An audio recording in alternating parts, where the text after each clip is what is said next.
ನಮಸ್ಕಾರ ವೀಕ್ಷಕರೇ, ಸಿರಿ ಕನ್ನಡ ಚಾನಲ್ಗೆ ತಮ್ಮೆಲ್ಲರಿಗೂ ಆತ್ಮೀಯವಾದಂತಹ ಸ್ವಾಗತ. ಬಿಗ್ ಬಾಸಲ್ಲಿ ಈ ವಾರದ ಕ್ಯಾಪ್ಟನ್ಸಿ ಟಾಸ್ಕ್ ಬಗ್ಗೆ ಈ ವಿಡಿಯೋದಲ್ಲಿ ನೋಡೋಣ ಬನ್ನಿ.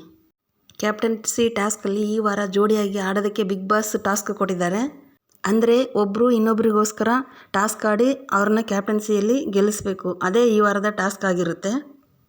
ಮನೆಯವರೆಲ್ಲ ಸೇರಿ ಒಬ್ಬರನ್ನ ಟಾರ್ಗೆಟ್ ಮಾಡಿ ಅವ್ರಿಗೆ ಯಾರು ಬೇಕೋ ಅವರಿಗೆ ಸಪೋರ್ಟ್ ಮಾಡ್ತಿದ್ರು. ಇದರಿಂದ ಎಲ್ರಿಗೂ ಅವಕಾಶನೇ ಸಿಗ್ತಿರಲಿಲ್ಲ. ಅದಕ್ಕೆ ಬಿಗ್ ಬಾಸ್ ಅವರು ಈ ವಾರ ಟ್ವಿಸ್ಟ್ ಕೊಟ್ಟಿದ್ದಾರೆ. ಅದೇನಪ್ಪ ಅಂದರೆ ಒಬ್ಬರು ಇನ್ನೊಬ್ಬರನ್ನ ಕನ್ವಿನ್ಸ್ ಮಾಡಿ ತಮ್ಮ ಆಟನ ಆಡುವಂತೆ ಅವ್ರನ್ನ ಒಪ್ಪಿಸ್ಬೇಕು. ವಿಕ್ರಮ್ ಅವ್ರನ್ನ ರಜತ್ ಅವರು ಒಪ್ಪಿಸ್ಬಿಟ್ಟಿದ್ದಾರೆ. ಮಂಜಣ್ಣ ಮತ್ತು ಹನುಮಂತ ಅವರು ಜೋಡಿಯಾಗಿದ್ದಾರೆ. ಚೈತ್ರ ಮತ್ತು ಐಶ್ವರ್ಯ ಅವರು ಕೂಡ ಜೋಡಿಯಾಗಿದ್ದಾರೆ. ಶಶಿರ್ ಮತ್ತು ಭವ್ಯ ಅವರು ಜೋಡಿಯಾಗಿದ್ದಾರೆ. ಟ್ವಿಸ್ಟ್ ಏನಪ್ಪ ಅಂದರೆ ಮೋಕ್ಷಿತಾ ಮತ್ತು ಗೌತಮಿ ಅವರು ಜೋಡಿಯಾಗಿದ್ದಾರೆ. ಗೌತಮಿ ಜೊತೆ ನಾನು ಟಾಸ್ಕ್ ಆಡೋದಿಲ್ಲ, ನನಗೆ ಈ ಟಾಸ್ಕ್ ಬೇಡವೇ ಬೇಡ, ಬೇಕಿದ್ರೆ ನಾನು ಮನೆಗೆ ಹೋಗ್ತೀನಿ ಅಂತ ಮೋಕ್ಷಿತಾ ಅವರು ಹೇಳ್ತಿದ್ದಾರೆ. ಇದು ತುಂಬಾ ತಪ್ಪು ಅಂತಲೇ ಹೇಳ್ಬೋದು. ಆಟದ ಥರ ಆಡದೆ ಪರ್ಸ್ನಲಾಗಿ ತಗೊಂಡ್ರೆ ಇವ್ರು ಏನು ಸಾಧಿಸ್ದಂಗಾಯಿತು. ಯಾಕೆಂದರೆ ಇದು ಕ್ಯಾಪ್ಟನ್ಸಿ ಟಾಸ್ಕ್. ಇದು ಪದೇ ಪದೇ ಎಲ್ರಿಗೂ ಅವಕಾಶ ಒದಗಿ ಬರಲ್ಲ. ಇವ್ರಿಗೆ ಬಂದಿದೆ, ಆದರೆ ಇವರು ಆಡೋದಕ್ಕೆ ಸಿದ್ಧ ಇಲ್ಲ. ಇದನ್ನು ತುಂಬ ಹಠಮಾರಿತನ ಅಂತಲೇ ಹೇಳ್ಬೋದು.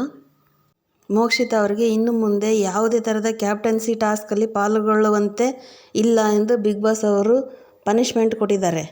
ಹಳೆಯ ವಿಷಯಗಳನ್ನೆಲ್ಲ ಮನಸ್ಸಿನಲ್ಲಿಟ್ಕೊಳ್ಳದೆ ಅದನ್ನಲ್ಲೇ ಬಿಟ್ಟು ಹೊಸದಾಗಿ ಗೌತಮಿ ಅವ್ರ ಜೊತೆಗೆ ಸೇರಿ ಆಟ ಆಡಿದರೆ ಆಟದಲ್ಲಿ ಹೊಸ ಮಜಾನೇ ಬರ್ತಾಯಿತ್ತು. ವಿಕ್ರಮ್ ಅವರು ಕೂಡ ಹೀಗೆ ಮಾಡ್ತಿರೋದು ಹಾಗೂ ಹೀಗೆ ಆಡ್ತಾನೂ ಇರೋದು. ಮಂಜಣ್ಣ ಮತ್ತು ಗೌತಮಿ ಮುಂದೆ ನಾನು ಯಾವುದೇ ಕಾರಣಕ್ಕೂ ಸೋಲ್ಬಾರ್ದು ಅನ್ನೋ ಗಟ್ಟಿ ನಿರ್ಧಾರದಲ್ಲಿ ನಿಂತುಬಿಟ್ಟಿದ್ದಾರೆ ಮೋಕ್ಷಿತಾ ಅವರು. ಇದು ಎಲ್ಲೋ ಒಂದು ಕಡೆ ಅವ್ರ ಆಟಕ್ಕೆ ತೊಂದರೆ ಆಗ್ಬೋದೇನೋ ಅಂತ ಅನಿಸುತ್ತೆ.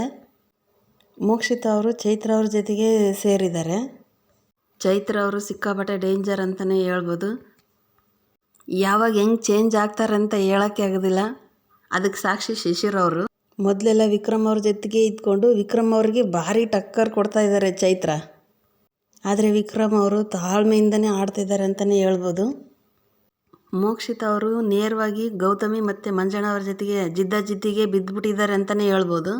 ಇದರಿಂದ ಇವ್ರ ಕಾನ್ಫಿಡೆಂಟ್ ಲೆವೆಲ್ಲು ತುಂಬಾ ಲೋ ಆಗಿದೆ ಅಂತಲೇ ಹೇಳ್ಬೋದು. ಯಾಕಂದರೆ ಇವರು ಪದೇ ಪದೇ ಅಳ್ತಿರ್ತಾರೆ, ಅಲ್ಲೇ ಗೊತ್ತಾಗುತ್ತೆ.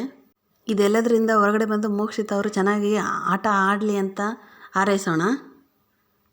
ಈ ವಿಡಿಯೋ ಇಷ್ಟ ಆಯ್ತಂದರೆ ಲೈಕ್ ಮಾಡಿ, ಶೇರ್ ಮಾಡಿ, ಸಬ್ಸ್ಕ್ರೈಬ್ ಆಗಿ.